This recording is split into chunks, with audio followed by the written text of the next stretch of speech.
Today, Howard has a recipe for a staple in mini meals that you can make in no time at all with ingredients you know in the Mr. Food Test Kitchen.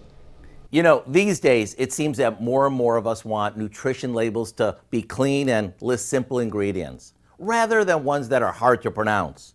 This isn't always possible, but we came up with an easy homemade tomato sauce that features fresh tomatoes, as well as a few other pantry favorites.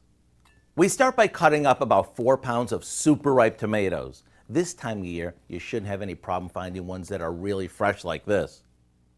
Next, we fill our blender about 3/4 of the way full and give it a whirl until the tomatoes are pureed. Then we pour this into a soup pot and we repeat this until all the tomatoes are used up. Now, we add some off-the-shelf spices and let it simmer uncovered for about an hour. We'll stir in some fresh basil and voila, this sauce is ready to serve over everything from pasta to veggies. This is something that you can whip up in no time. There's no peeling or seeding, simply blend, simmer, and enjoy. And when it comes to taste, all I can say is, Mamma mia, it's good.